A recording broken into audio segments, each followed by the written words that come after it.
नमस्कार.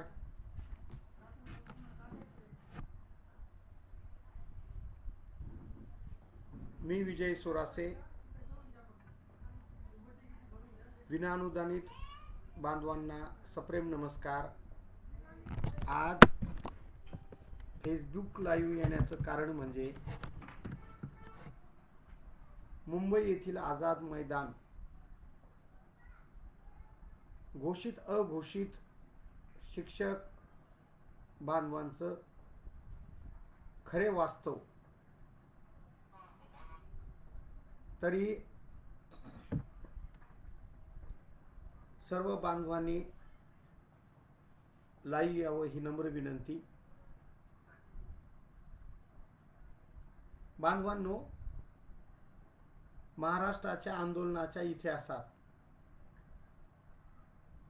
सर्वाधिक बहुसंख्य शिक्षकांचं एकत्रित असलेलं हे एकमेव असं आंदोलन आणि आझाद मैदानाच्या इतिहासात शिक्षकांनी केलेलं हे पहिलंच एकजुटीचं ताकदीचं असं आंदोलन. गेल्या 17-18 दिवसापासून तळपत्या उन्हामध्ये महाराष्ट्रातील 60,000 शिक्षकांच्या वतीने जवळपास 10 ते 12,000 बांधव सातत्याने मुंबई येथील आझाद मैदानात तळ ठोकून बसलेले आहे. प्रत्येक बांधवांची मागणी हीच की गेल्या 20-25 वर्षापासून आम्ही जे ज्ञानदानाचं काम करतोय ते आमचं हक्काचं जो वेतन असेल, जो पगार असेल, तो आम्हाला सरसकट प्रचलित धोरणानुसार द्यावा. बांधवांनो, परंतु शासन आणि प्रशासन इतकं गेंड्याच्या कातडीचं आहे की या शासनाला जराशी सुद्धा ही या शिक्षकाची कळवळा येईना. बांधवांनो, आपण हे आंदोलन करतोय, हे आंदोलन नक्कीच यशाच्या काही 2 पावलं काय आहे मागे आहे. नक्कीच आपल्याला या 2-3 दिवसामध्ये यश मिळणार, यात काही शंकाच नाही. परंतु मला आवर्जून सांगायचं आहे बांधवांनो की खऱ्या अर्थाने मुंबई येथील आझाद मैदानातील जे काही वास्तव आहे, या वास्तवाची जाणीव महाराष्ट्रातील 60,000 बांधवांना आहे का? घरी बसलेले जे बांधव आहे त्या बांधवांना जाणीव आहे का की आपल्या वतीने आपली लढाई कोणीतरी तिथं लढतंय. तिथं फक्त ते मुंबईला फिरायला जात नसून हे बांधव खऱ्या अर्थाने आपली बाजू तिथं मांडताय. म्हणून घरी बसलेल्या बांधवांना सुद्धा ही काय व्हावी, जाणीव व्हावी, या अर्थाने मी आज फेसबुक लाईव्ह आलेलो आहे. तरी जवळपास 91 शिक्षक बांधव लाईव्ह आलेले आहे. तरी या सर्व शिक्षक बांधवांना हात जोडून विनंती आहे की आपण जास्तीत जास्त हा फेसबुक लाईव्ह शेअर करावं की घरी बसलेल्या तमाम महाराष्ट्रातील 60,000 बांधवांपर्यंत आपलं म्हणणं जाईल. कारण हे आंदोलन कुठल्या एका संघटनेचं नाहीये, कुठल्या एका पक्षाचं नाहीये, कुठल्या एका व्यक्तीचं नाही. ते आंदोलन महाराष्ट्रातील 7,000 प्राथमिक, माध्यमिक, उच्च माध्यमिक, घोषित अघोषित, नैसर्गिक तुकड्या या विविध प्रकाराच्या शिक्षकांसाठी शिक्षकांनी केलेलं आंदोलन आहे. मग या आंदोलनामध्ये गेल्या 15 दिवसापासून तिथे जवळपास 12 ते 13,000 लोक सातत्याने मुंबईमध्ये आहे. वास्तवात आझाद मैदानावरती 5 ते 6,000 शिक्षक सातत्याने तिथं तळपलेल्या उन्हात असतात. काही बांधव घरी जातात, पुन्हा येतात.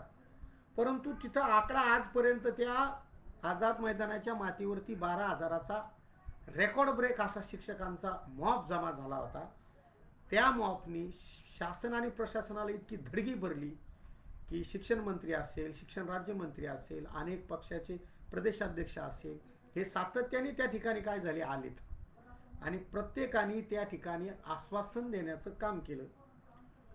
प्रत्येकाने त्या ठिकाणी आम्ही देऊ, आम्ही देणार, आम्हाला द्यायचंच आहे अशी त्या ठिकाणी प्रत्येक जण काय करते, भूमिका मांडते.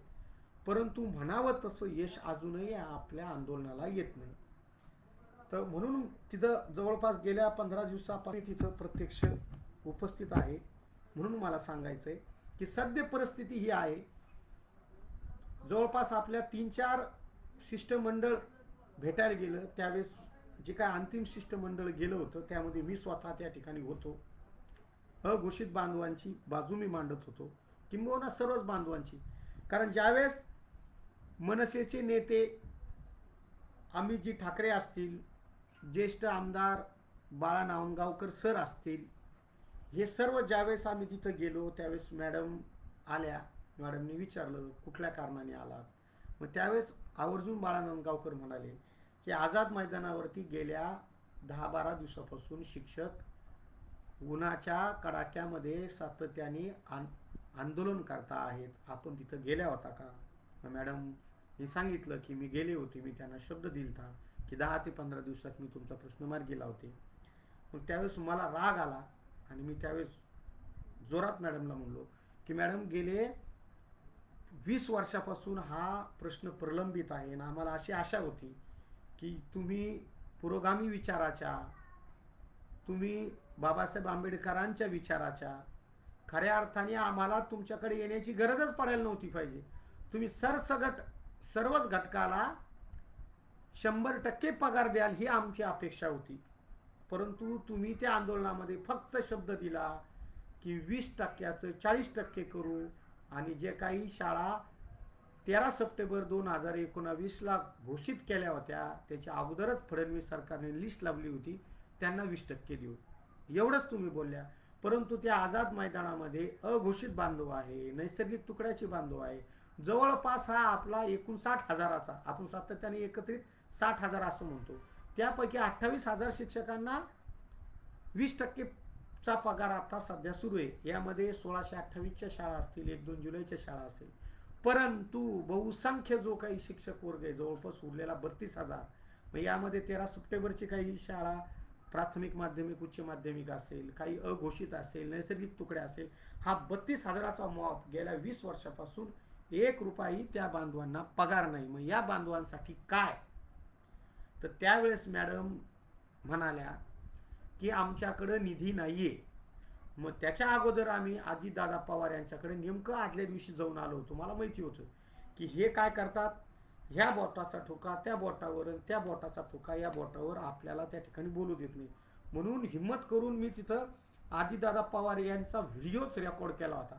तर त्यावेळेस अजितदादा पवार राष्ट्रवादी प्रदेश कार्यालयामध्ये आम्हाला असं म्हणाले की रे हा तुमचा प्रश्न मार्गी लागलेला आहे, तो आम्ही सोडलाय, त्याची कॅबिनेट झाली, त्याचं निधी सुद्धा मी काय केलाय, दिलाय, कॅबिनेटमध्ये मंजूर झालेला आहे. फक्त शिक्षण खाते दिरंगाई करतं, ज्या फॉर्मॅटमध्ये जी माहिती असायला पाहिजे ती तशी माहिती नाहीये. तरी सुद्धा आता आम्ही अजितदादाला बोललो की अघोषित आणि नैसर्गिक तुकड्यांचं काय. तर अजितदादा म्हणाले की ते सुद्धा आम्ही करू, फक्त शिक्षण विभागाने त्यांची कारवाई पूर्ण करावी. मग ज्यावेळेस मी अमित ठाकरे आणि बाळा नांदगावकर साहेबांसमोर शिक्षण मंत्र्याला म्हणालो की अजितदादाचं म्हणणं आहे की शिक्षण विभागाने प्रस्ताव सादर करावा, आम्ही निधी द्यायला तयार आहे, माझ्याकडे व्हिडिओ आहे स्वतः कालचाच. मग आता ताईला घाम फुटला जोरात आणि मी जोरात म्हणायचो की ताई तुम्ही एक शिक्षिका आहात आणि आज अक्षरशः आमच्यातल्या 38 बांधवांनी आणि काल परवा एका बांधवांनी सुद्धा जवळपास आत्महत्याच केलेली आहे. तर यांना वाली कोण, यांच्या घरच्याला मोबदला कधी मिळणार. यदा कदाचित ह्या आझाद मैदानावरती जे काही 10-12 हजार शिक्षक बांधव या ठिकाणी आलेले आहेत, यापैकी जर काही बांधवांना या ठिकाणी उन्हाचा तडाखा पडला, ते आजारी पडले किंवा त्यांना या ठिकाणी त्यांना जीव गमवावा लागला, याला जबाबदार कोण. म्हणून तुम्ही आमचा प्रश्न निकाली काढवा. तर त्यावेळेस त्या बोलल्या की याला थोडा नाही तर 1800 कोटी रुपयाचा निधी लागतो, असं ताईचं म्हणणं आहे. तसं जर आपल्या समन्वय समितीच्या काही शिक्षकांचं म्हणणं आहे की हे 5 वर्षाचं पूर्ण शेड्यूल आहे. सुरुवातीला अघोषित करण्यासाठी घोषित करून प्रचलित नियमात आणण्यासाठी एवढा निधी लागत नाही. परंतु त्या ताईचं डोकं हे काही जे काही काजी असेल किंवा आव्हाड साहेब असेल किंवा जे काही शिक्षण विभागाचे अधिकारी असेल ते त्यांना काय करतात, वेगळंच काही सांगतात. तर मला एवढं कळतं की ताई एवढ्या मोठ्या प्राध्यापिका आहेत, एवढ्या मोठं पक्षाने त्यांना शिक्षण विभागाचं शिक्षण मंत्री पद दिलं, मग यांना समजत नाही का, यांच्या लक्षात येत नाही का? तर मला थोडक्यात तुम्हाला सांगायचं आहे की सरकार कुठलंही असो, यांना आपल्याला पगारच द्यायचा नाहीये. यांना असं वाटतं की हे करून करून काय करतील, काही लोक इथं येतील, बसतील आणि 8 दिवस बसतील, 10 दिवस बसतील, 1 महिना बसतील आणि शेवटी जातील. परंतु नक्कीच मी तुम्हाला सांगतो, यांच्या खुर्ची खाली जर तुम्हाला आग लावायची असेल तर आपल्याला सर्वात प्रथम या सगळ्या प्रश्नांचं एकमेव उत्तर ते म्हणजे तिथं आझाद मैदानावरती सर्व संख्या वाढली पाहिजे. कारण त्या दिवशी मी शुक्रवारी मी आवर्जून काय केलं होतं, खूप मोठा मॉप होता म्हणून मला पाहायचं होतं की किती मॉप आलेला आहे, कुठल्या भागाचा आहे. मग त्यात प्राथमिक असेल, माध्यमिक असेल, उच्च माध्यमिक असेल, तर मी हात वरती करायला सांगितला होता. तो हात वर करण्यापाठीमागे उद्देश हा माझा होता की नेमकं आपल्याला कळावं की कुठले लोक जास्त आलेले आहेत. तर माझ्या ते लक्षात आलं की थोडेसे अघोषित बांधव कमीच आहे तिथं. तसं पाहायला गेले तर 32,000 बांधव आहे आपले. मग तिथं सुद्धा आपली निम्म्यापेक्षा जास्त संख्या असायला पाहिजे. मला कुणाला कमी लेखायचं नाहीये, माझ्या भावना तुम्ही समजून घ्या. माझं एकच म्हणणं आहे की अघोषित बांधवांना सर्वाधिक निधी लागणार आहे, मग त्याच्याकरता सर्वाधिक संख्या सुद्धा अघोषित बांधवांचीच असायला पाहिजे. तर आपल्याला अघोषित बांधवांना जर निधीसह घोषित करायचं असेल तर तेवढी ताकद असणं गरजेची आहे. कारण आपण विज्ञानात शिकलेलो आहोत की जेवढं प्रेशर जास्त तेवढं ते वस्तू ही गतिमान होत असते. आपल्याला जर हे गतिमान करायचं असेल आंदोलन तर आपल्याला एकमेव पर्याय आहे, तो म्हणजे संख्या. आणि संख्या फक्त आझाद मैदानावरच नसावी, तर आपले जे काही 60,000 बांधव आहे आणि आपल्या शाळेतले जे काही अनुदानित शिक्षक आहे यांनी सुद्धा याच्यामध्ये सहभागी व्हावं. मग आता काही बांधवांकडे आर्थिक संपन्नता असते, त्यांनी थोडं पैसा देऊन या ठिकाणी मदत करावी. काही बांधवांकडे आक्रमकता असते, तर अशा बांधवांनी आक्रमक व्हावं. काही बांधव अभ्यासपूर्ण मांडणी करू शकतात, तर त्यांनी काय करावं, भाषण करावं. काही बांधव गाणे म्हणतात, तर काही बांधवांनी गाणं म्हणावं. तर नक्कीच या यशाला प्रत्येकाचं काय येईल, यश येईल, किंबहुना हे आपल्याला मिळून घेता येईल. आता वास्तव सांगणार हो तुम्ही. वास्तव हे की ह्या सरकारच्या मनात कपट आहे. यांना फक्त काय करायचं आहे, जे फडणवीस सरकारने 2019ला जे काही GR काढला होता, फक्त वितरणाचा GR बाकी होता. त्यांचं म्हणणं होतं की 20चं 40 करायचं, तेच यांना करायचंय, बाकीचे सगळे प्रश्न पेंडिंग ठेवायचे. परंतु आपलं जे समन्वय समितीचे जे काही समन्वयक आहे यांनी असा दृढ निश्चय केलेला आहे, किंबहुना त्यांचं सगळ्यांचंच म्हणणं आहे, तिथं मी हजर असतो त्यांच्यामध्ये, की जोपर्यंत या बॅनरवरचे सगळे प्रश्न निकाली लागत नाही तोपर्यंत समन्वय संघ येथून उठणार नाही. त्यामुळं त्या समन्वयक संघाला अघोषित किंवा नैसर्गिक तुकड्याच्या बांधवांनी परत कधी प्रश्न विचारू नये, आमचं होईल का, घोषितचं अघोषित होईल का. आता एका सरांनी इथं प्रश्न टाकला, सर याच्यासाठी आझाद मैदानावर यावं लागेल, त्या तळपत्या उन्हात तिथं बसावं लागेल. ज्यावेळेस वरचं ऊन आणि खालची जमीन धरणी माता तापते त्यावेळेस एखादा भज जसं तळून निघतं तसं शरीर तळून निघतं, त्यावेळेस माणसाला राग येतो आणि त्यावेळेस मग माणूस काय करतो माहिती का, चिडतो, प्रशासनाच्या विरोधात पाऊल उचलायला तो तयार होतो. ज्यावेळेस आपण घरी शाळेत असतो त्यावेळेस वाटतं की होणार नाही.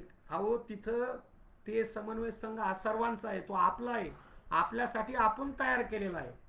म्हणून मला विनंती आहे की अघोषित बांधवांनी मनात तसा प्रश्न आणूच नका. किंबहुना काही बडे बडे नेते म्हणत असतील की आपल्या पाठीत खंजीर मागही 13 सप्टेंबरला खूप असला, आताही तसंच होणार आहे, तर तसं होणार नाही. ते जरी उठून गेले तरी आपण तिथं बसू. आणि त्यांनी शब्दच दिला ना, KP पाटील असेल, कुलकर्णी असेल, खास करून नेहाताई गवळी असेल, या मातेचे या भगिनीचे मानावे तेवढे आभार कमी. कारण त्या पोटतिडकीने सांगतात की आम्ही हे प्रश्न घेतल्यानंतर हे सर्वसामान्यांचे सगळ्यांचे आहे, त्यामुळं इथं संख्या जर वाढली तर अजून हे होतं. आणि मी तुम्हाला सांगतो, आता मी त्या ठिकाणी होतो तो मला कुठलाही दुजा भाव त्यांनी कधी दिला नाही. जेव्हा मी हाक मारली तेव्हा माझ्या हातात त्यांनी माईक दिला.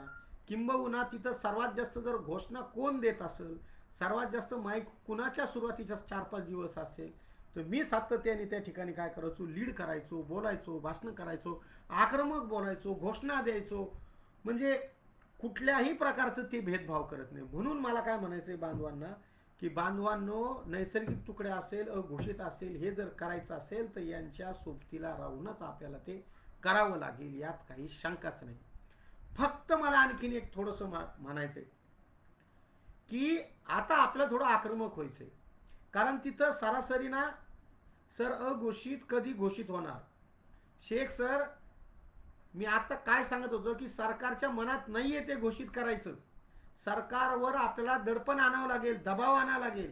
आणि नशीब आपलं चांगलं की मुंबई सारख्या ठिकाणी राजसाहेब ठाकरे यांचा मनसे सारखा आक्रमक पक्ष आपल्या पाठीशी उभा आहे. स्वतः शिक्षण मंत्र्यांनी अमित ठाकरे आणि बाळा नांदगावकर यांना शब्द दिला की अघोषितचा प्रश्न सुद्धा मी मार्गी लावते. तर मग मी म्हणलो, कधी लावता? आम्ही वरती गेल्या, तुम्हाला गाड्या घ्यायला, तुम्हाला बंगले दुरुस्त करायला पैसे असतात आणि शिक्षकाचा पगार करायलाच पैसे नसतात का? तर त्यावेळेस मला आवर्जून बाळा नांदगावकर म्हणले, गुरुजी थांबा, थोडं थोडं थोडं संयमाने घ्या. तर मग बाळा नांदगावकर म्हणले की कधीपर्यंत अघोषितचा प्रश्न मार्गी लागेल? मग त्यांनी सांगितलं की 18 तारखेला जिल्हा स्तरावरचे, विभागीय स्तरावरचे आणि या ठिकाणी पुणे स्तरावरचे काही जे काही प्रस्ताव आहे ते सर्व प्रस्ताव मी 18 तारखेला बोलून घेते आणि 18 तारखेला मीटिंग घेऊन मग आता बाळा नांदगावकर आणि आपल्याला परत आपलं शिष्टमंडळ घेऊन 20 तारखेला, कारण 19ला शिवजयंती येते, 20 तारखेला त्यांना परत एकदा काय करायचं, त्यांना जबाब मागायचा की तुम्ही काय ठरवलंय. मग खऱ्या अर्थाने आपल्याला तिथं काय करायचंय माहिती का, आपल्याला जबाब त्यांना मागायचा आहे. तर नक्कीच मनसेने यामध्ये सक्रिय सहभाग घेतला आणि त्यांनी शब्द दिला, जोपर्यंत आझाद मैदानावर बसलेल्या सर्व बांधवांचे प्रश्न निकाली लागत नाही तोपर्यंत महाराष्ट्र नवनिर्माण सेना या ठिकाणी आपल्या पाठीशी आहे.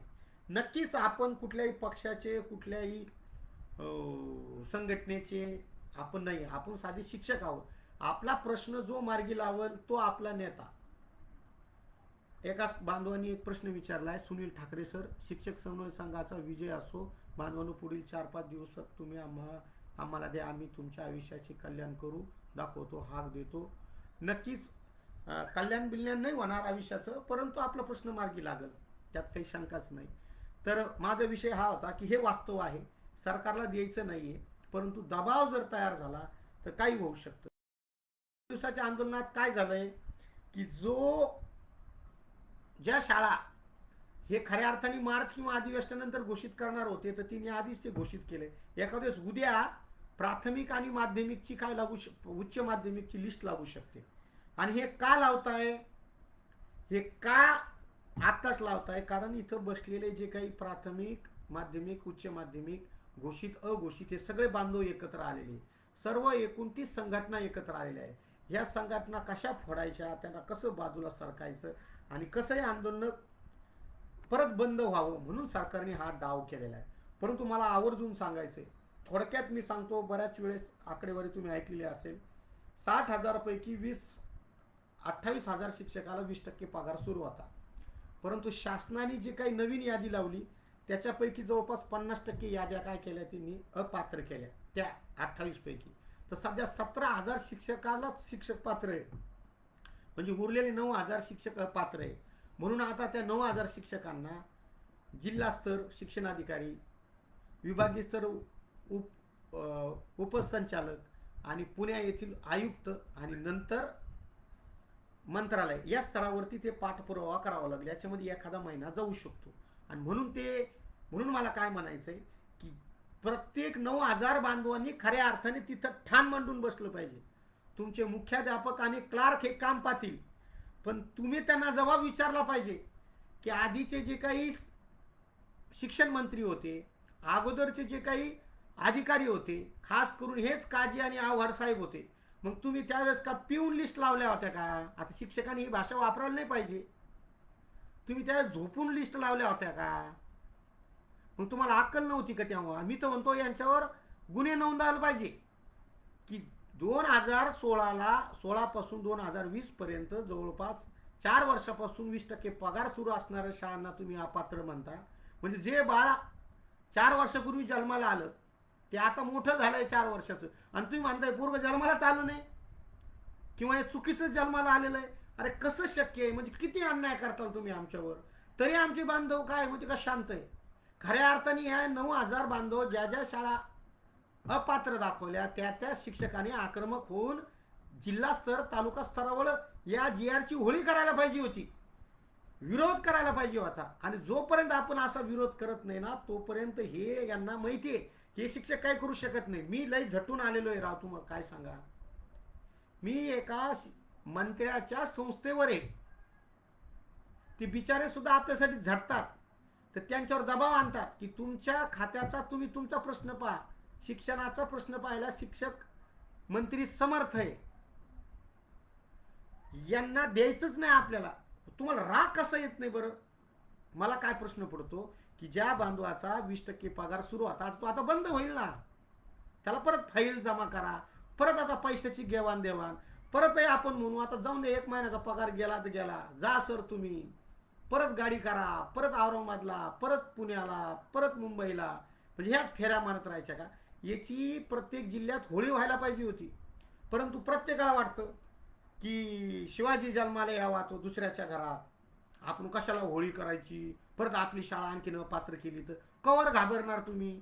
पार आता काय म्हणते त्याला काही ठुली नाही ना आपली. म्हणजे जिथं आम्ही मागायला गेलो की 100% द्या, अरे हाही ते तुम्ही 20% काढून घेतले आमचे, तरी 9,000 लोक गप्प. मला नाही का असा राग येतो कधी कधी आपल्याच बांधवांचा की अरे आपण तरी कोणासाठी लढतोय की ज्या लोकांना घरी बसल्यावर काळजीच नाही अजिबात. म्हणजे अर्ध आयुष्य काय गेलंय माहिती का की घरचे पैसे भरून 10, 15, 20 लाखापर्यंत पैसे भरून पगार न घेता सुद्धा शांत थंड का बसतात. आम्ही तरी नशिबवाने कमीत कमी आमच्या संस्थाचालकाने आमच्याकडून पैसे नाही घेतले, तरी लोक किती किती किती अवघड परिस्थिती. एक बांधव तर सांगत होते की माझ्या वडील शिक्षक होते, त्यांच्या आयुष्याची जी काही कमाई आहे ती कमाई त्यांनी एकत्रित आलेले 20 लाख रुपये मी शाळेवर उच्च माध्यमिकवर भरले. गेल्या 10 वर्षापासून वेतनाची वाट पाहतो. माझ्या वडिलांनी आजपर्यंत जे राब कष्ट केले, 58 वर्षापर्यंत सर्व्हिस केली, अजून आमचं घर सुद्धा नाही, त्या माझ्या घराचे पैसे मी सर्व्हिसला भरले होते. मग असे जर केसेस असेल तरी तुम्ही शांत का? म्हणून मला काय म्हणायचं आहे आता की तुम्ही तुमचा राग व्यक्त करा. मी म्हणणार नाही की त्यांचे पुतळे जाळा, परंतु तुमचा राग व्यक्त करणे म्हणजे आजार ठाण मांडून बसणे. आणि तिथं सुद्धा बसल्यावरती खऱ्या अर्थाने या आंदोलनाला धार कधी मिळाली? ज्यावेळेस सगळ्या शिक्षक बांधवांनी अर्धनग्न म्हणजे शर्ट काढून त्या ठिकाणी काय केलं, आंदोलन केलं, तर त्यावेळेस पूर्ण पोलीस फौज त्या ठिकाणी आली. परंतु ते नियमात होतं म्हणून ते आपल्याला त्यांनी उठवलं नाही तिथून, किंवा आपल्याला त्यांनी हाकलून नाही लावलं किंवा लाठीमार नाही केला. म्हणून ते आंदोलन कुठपर्यंत ताणायचं, रबर कितीपर्यंत तुटू नये तोपर्यंत ताणवलं. तर नियमात असेल तर आपल्याला कोणी माईचा लाल येऊन मारू शकत नाही. म्हणून मला आवर्जून सांगायचं, याच्या अगोदर मी भीक मागू आंदोलन केलं होतं मुंबईमध्ये. या ठिकाणी आपलं जे काही आकाशवाणी आमदार निवास तिथं समोर केलं होतं. असं जोरात म्हणलो मी की हेच ते आमदार निवास, त्या आमदारांनी आमचे प्रश्न वेळोवेळी जर विधिमंडळात मांडले असते तर आम्हाला पगार सुरू झाला असता. आणि आज जी आमच्यावर भीक मागायची परिस्थिती आलेली आहे ह्या निष्क्रिय आमदारामुळे आलेली आहे. मग असं जर तुम्ही मराठवाड्यात काही जर शिक्षक बांधव आहे, अरे जा ना त्या सतीश चव्हाणच्या कार्यालयासमोर, सांगा ना त्याला की तुम्ही म्हणाले होते ना की जोपर्यंत मी शिक्षकाच्या खात्यात पगार पडत नाही तोपर्यंत मी शपथ घेत नाही. अरे कुठे गेली त्याची शपथ? म्हणजे किती आपल्याला येणार निवडणुकीत भूल थापा देणार, आश्वासने देणार, आपण भळभळून जाणार, पार लगे माहे दादा मा भाऊन याच्यासाठी मरमर करणार. पहा आता किती वाजून ठेवली तिथं रणरणत्या उन्हामध्ये शिक्षक बसलेले. अरे काही बांधवांना 2 वेळचं जेवण सुद्धा नशिबी नाहीये. एक बांधव प्राध्यापक होते, कपडे इतके सुंदर घातलेले होते त्यांनी, कोणाला वाटणार नाही की ते माणूस जेवणातल्या ज्या काही पुऱ्या आणि 2 पोळ्या भेटायच्या, दुपारी 2 पोळ्या खायची सर, आणि 4 पोळ्या संध्याकाळी ठेवायची. आवर्जून त्यांनी सांगितलंय की आणलेले पैसे 10 दिवसात संपले, आता पुढं काय. तर इतकी परिस्थिती. मग घरी बसलेल्या बांधवांनी जर आपल्याकडे पैसे आहे तर थोडेफार पैसे अशा बांधवांना दिले. एखादा बांधव जर मुंबईला चालला तर त्याच्या खिशात 100-500 रुपये तुम्ही टाकले की लढ, हे बाबा तू तू आम्ही तरी घरी, तू लढ, हे पैसे आमच्या वतीने घेऊन जा. जे काही शिक्षक बांधव आहे याच्यात जर कोणी ऐकत असेल 100% ग्रँडवाले, अरे आम्ही तुमच्या नेहमी सुखादुखात सहभागी झालो, आज आमचं दुःख आहे. माणूस जर घरात जर कधी आपल्या गल्लीतला माणूस दुःखी असलं तर आपण त्याला हे करतो. आम्ही जर तुमच्या हाडाकाडाचे तुमच्या बरोबर 36 वर्ष आम्हाला शाळात जगायचंय, तर जे 100% वरचे शिक्षक आहे, ज्यांची आर्थिक परिस्थिती चांगली आहे, अशा गरीब शिक्षकाला मदत करा ना. मी म्हणत नाही की कायमस्वरूपी द्या, उसने म्हणून द्या. आमचा पगार सुरू झाल्यावर आमचा बांधव देईल ना तो पगार. की एकामेकाला आपल्याला मदत करणं गरजेचं आहे. दुसरा एक मुद्दा बांधवांनो, की तिथली खरी राहण्याची व्यवस्था. काही बांधवांनी बऱ्याच वेळा मला फोन करून सांगितलं की सर आमच्याकडे एवढा पैसा नाहीये, आमच्याकडं हे नाहीये. तर बांधवांनो, साहजिक मराठवाडा किंवा इतर भागातून आपल्याला तिथं यायचं असेल तर ट्रॅव्हल्सने 500 रुपये लागतात, आणि रेल्वेने जवळ बघितलं आपल्याला तर 200-250 रुपये त्या ठिकाणी खर्च येतो. आणि आपलं जे काही आझाद मैदान आहे ते छत्रपती शिवाजी महाराज टर्मिनसच्या शेजारी आहे. तिथून पायी गेलं तरी तुम्हाला 2 मिनिटात तुम्ही आझाद मैदानावर येता. तिथूनच पायी अवघ्या 1 किलोमीटर वरती चलत गेलं तर बघत बघत बिल्डिंग आपण 10 मिनिटात तिथं आमदार निवासला येतो. तर आवर्जून तुम्ही आमदार निवासला गेल्यानंतर आपल्या स्थानिक एखाद्या आमदाराचं पत्र घेऊन जा. तिथं चटाई आथरून तुम्ही, खूप चांगली सुविधा आहे. आणि मुळातच ते तिथलं जसं वारकरी संप्रदायात पंढरीला लोक जसे जातात तसं वातावरण असतं. कुठल्याही प्रकारची काही सोय काय आहे आणि जेवणाची सोय काय आहे त्याच्या समोरच आमदार निवासच्या खाली अवघा 10 रुपयात नाश्ता भेटतो, 70 रुपयाला एक चांगल्या दर्जेदार जेवण भेटतं. तर त्यामुळं 7 दुनी 14 आणि सकाळचा 10 रुपयाचा नाश्ता म्हणजे 140 आणि 10 150 रुपये. दररोजचे 150 रुपयेच खर्च येतो जेवायला. मग 2-2.5 हजार रुपये जर आपल्याकडे असले तर नक्कीच आपण 10-12 दिवस तिथं राहू शकतो. आणि लईच गरीब जर बांधव असेल तर तिथं तुमची सोय होऊ शकते. कारण त्यावेळेस एका रूममध्ये गेल्यावर, एका याच्यात गेल्यावर, दुःख आपण शेअर केल्यावर कोणीही मदत करतो, कोणीही मदत करतो. आणि असे कोणी बांधव असेल की सर खरंच माझी जेवणाची सोय होऊ शकत नाही, माझी यायची सोय होऊ शकत नाही, अशाने आवर्जून मला फोन करा. तुमच्या जेवणाची, जाण्या येण्याची व्यवस्था मी काही श्रीमंत नाही पण करू आम्ही, आणखीन पोटाला चिमटा घेऊन करू. कारण ज्यांच्या पोटात काही नाहीये ना तो खरं लढतो, ती ताकद लढते. आणि नक्कीच आमच्या जालन्याची टीम असेल, मराठवाड्याची टीम आहे, खूप चांगलं काम करते. आम्ही करू काहीतरी तुमच्यासाठी, प्रयत्न करू. तर माझा नंबर नक्कीच तुमच्याकडे असेल, नसेल तर तुम्ही लिहून घेऊ शकता. 96 57 45 16 45.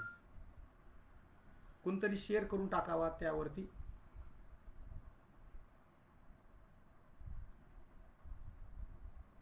96 57 45 16 45.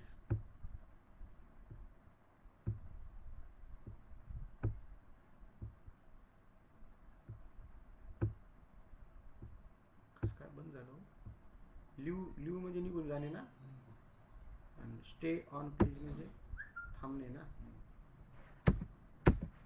यावर 1 मिनिट, अचानक बंद झालं ना.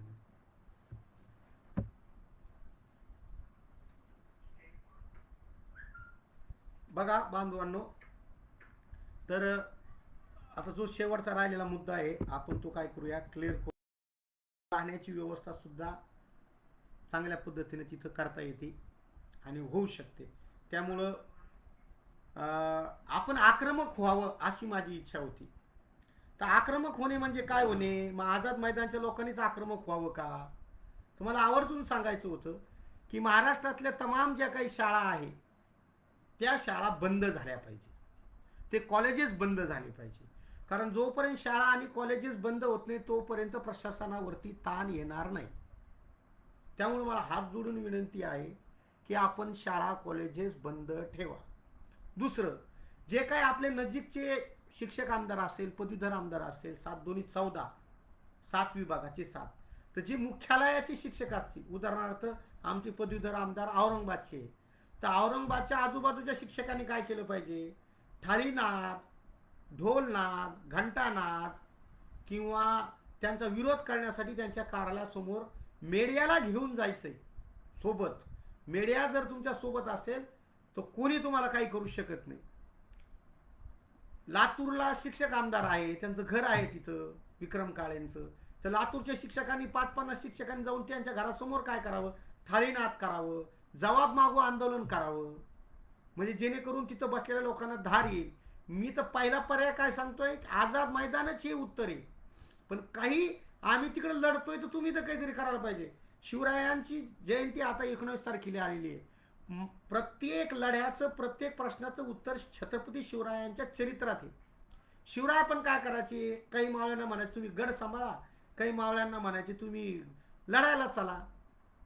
मग आपण सुद्धा जे गडावर म्हणजे शाळेत त्या लोकांनी सुद्धा नुसती शाळा सांभाळायची नाहीये. तुम्ही प्रशासनाला सुद्धा काय करायचं आहे, रंजीस आणायचंय, त्यांना विरोध करायचा आहे.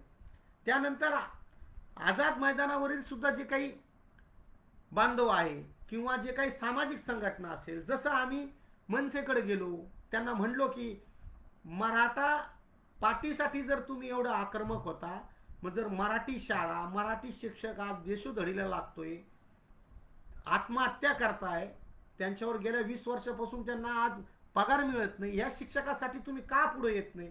तर ते आवर्जून आले त्या ठिकाणी, त्यांनी अल्टिमेटम द्याला 18 तारखेचा, 20 तारखेला परत ते भेटायला जाणार आहे. मग अशा सामाजिक संघटनेला तुमचे कोणी मित्र परिवार असेल तर त्यांना जाऊन भेटा, त्यांना सांगा आमच्यासाठी तुम्ही रस्त्यावर उतरा, रस्ता रोको करा, तुम्हाला काय जी मदत करता येईल ती करा. कारण आम्ही शिक्षक हे आम्हाला नियम हातात घेता येऊ शकत नाही. पण संभाजी ब्रिगेड असेल, छावा असेल, वीर भगतसिंग असेल, ह्या ज्या काही वेगवेगळ्या संघटना असतील, यांनी आता आमच्यासाठी मैदानात यावा. अरे तुम्हाला तरी कोणीतरी शिकवलं असेल, म्हणून हे आक्रमक होणं गरजेचं आहे. त्यानंतर बांधवांनो, तिथले जे काही आमदार असतील, तिथले जे मंत्री असतील, यांना लगेच मी तुमच्या मतदारसंघातला आहे, मी तुमच्या ओळखीचा आहे, मी तुमच्या जातीचा आहे आणि साहेब तुम्ही या, असं त्यांना मस्का लावू नका. तिथं आतापर्यंत 1 डझनभर आमदार आणि मंत्री येऊन गेले. एकाही माणसाने परत तिथं आल्यानंतर शिक्षण विभाग किंवा शिक्षण मंत्री किंवा अजितदादा आणि मुख्यमंत्र्याकडे मीटिंग लावली नाही.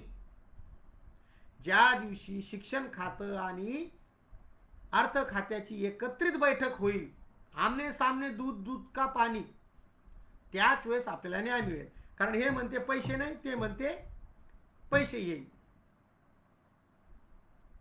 त्यामुळे मला काय म्हणायचंय, पहिलं प्रत्येक प्रश्नाचं उत्तर आझाद मैदान. जे घरी बसलेले त्यांनी काळ्या फिती लावून तरी वर्गात शिकवा, मीडियाला बोलून आणा शाळेत, पालकांचा सक्रिय सहभाग घ्या, विद्यार्थ्यांना सुद्धा जाणीव सांगा. विद्यार्थ्याला अरे 20 वर्षापासून आम्ही तुम्हाला विना वेतन एवढं जीव तोडून शिकवतोय. आजही आपण फुगीरपणात कधी नातेवाईकाला, कधी मित्राला, कधी विद्यार्थ्याला सांगत नाहीये. आपण जर ते सांगितलं तर ते आपल्या लढ्यात येतील, खरंच येतील. माझ्या जवळपास सर्वच नातेवाईकाला आणि मित्राला माहितीच नव्हतं की विजय सुरासे नॉन ग्रँडवर गेल्या 8 वर्षापासून काम करतो. हे 8 आणि डीएड कॉलेजचे 4 म्हणजे एक तर 12 वर्ष बिना वेतन. आता लोकांना कळायला लागलं की सुराशे सरांना पगार नाहीये. मग आता ते मदत करतात, मला प्रोत्साहित करतात, फोन लावतात, जेवण केलं का, काय चाललं, आम्ही काय करावं तुमच्यासाठी. म्हणून मला तुम्हाला काय करायचं आवर्जून सांगायचं की आता लाजायचं नाही, बस फुगीरपणा सोडून द्यायचा तो 100%. म्हणून आता तुम्ही काय करा, आक्रमक व्हायला शिकवा. आपण नाही व्हायचं तर ह्या बाकीच्या सामाजिक शैक्षणिक संघटनांना आक्रमक आपल्याला करायचंय, आवर्जून करायचंय. त्यानंतर बांधवांनो, मी परत एकदा रिपीट करतो, सध्या परिस्थिती ही आहे की शासन आपल्याला परत काहीतरी चॉकलेट देण्याच्या तयारीत आहे, म्हणून आपण आक्रमक व्हायला पाहिजे. शाळा कॉलेज बंद करणं गरजेचेच आहे. घोषित अघोषित वेगवेगळे नसून हे एकच आहे. त्यामुळं घरी बसलेल्या अघोषित बांधवांनी आझाद मैदान गाठावं. प्रत्येक प्रश्नाचं उत्तर तिथंच मिळणार. तिथं मिळणार म्हणजे बसून मिळणार. तुम्ही व्हायचंय. तुम्ही दुसऱ्याला काय विचारता की अघोषितचं घोषित कधी होणार? अरे तू ही ना लढणार. ते मॅडमला धाड्यावर धर, तिच्या बंगल्यापाशी जा, तिथं काळे झेंडे दाखवा, त्यांना विचारा त्या मॅडमला. स्थानिकचा एखादा आमदार घेऊन बैठक लावा. हे तुम्ही दुसऱ्याला काय विचारता? आपण स्वतः ते काही एखादी ते व्यासपीठ काही पुन्हा एखाद्या संघटनेचं किंवा याचं नाहीये. तिथे राहा. तुमच्याकडे जर कला गुण प्रभावी भाषण असेल तर तिथं 100% तुम्हाला चान्स मिळेल. कारण बाकीच्याचे आवाज बसलेत तिथं. बोलू बोलू एकही व्यक्ती तिथं चांगल्या स्थितीत नाहीये. आवर्जून तुम्हाला सांगतो, जे काही 10-12 जण सातत्याने उन्हात असतात सगळे आजारी पडलेले. टोटल आमचा तर स्वर सुद्धा लागत नाही. माझा आवाजच सध्या फाटलेला तुम्हाला ऐकू येत असेल. त्यानंतर राहण्याची सुद्धा व्यवस्था अवघ्या 150 रुपयात दिवसभराचं जेवण होऊ शकतं. आणि जरी यदा कदाचित काहीचा प्रश्न असेल तर 2 जणात 1 जण आपण डबा खाऊ बाबा, पण तिथं या, आवर्जून या. माझा परत नंबर घ्या, 57 45 16 45.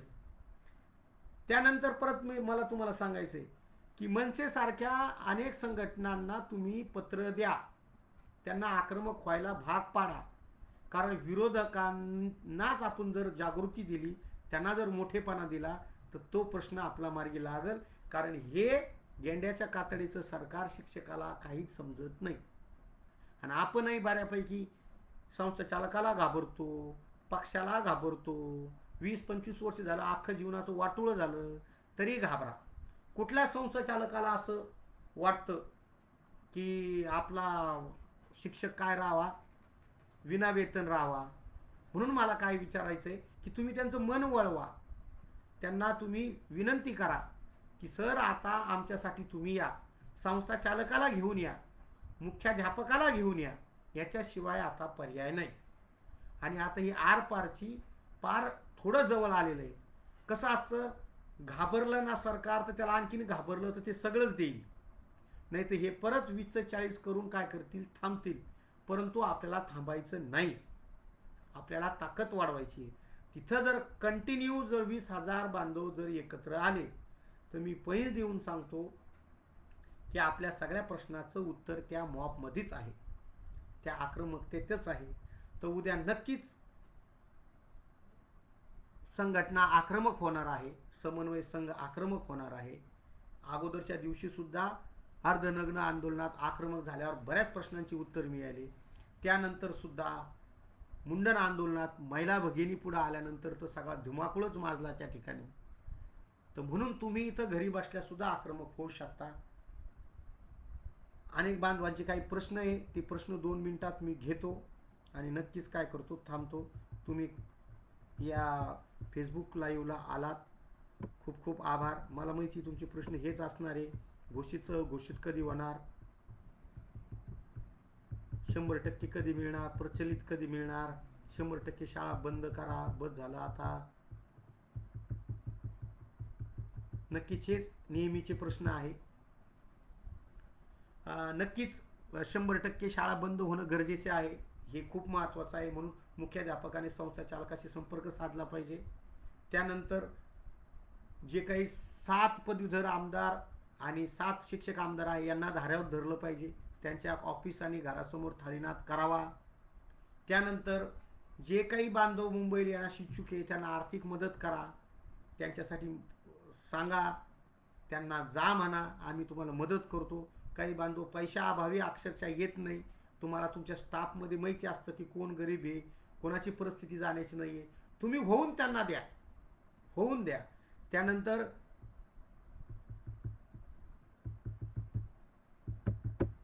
घोषित सुद्धा होणार, त्यात काही शंकाच नाही. कारण सगळ्यात मोठा प्रश्न तोच आहे की नैसर्गिक तुकडे आणि घोषित शाळा ह्या घोषित झाल्याशिवाय शांत बसायचंच नाही. हो, जालना टीम चांगली काम करते, तशीच इतर जिल्ह्यांनी सुद्धा काम करताय ना. आता जवळपास आग सगळीकडेच लागली आहे सारखी. हो, प्रचलित नियमानुसार सुद्धा या ठिकाणी आपल्याला अनुदान मिळण्यासाठी मॉपच लागणार आहे. कारण सध्या आज त्यांची मनस्थिती नाहीये प्रचलित लावण्याची.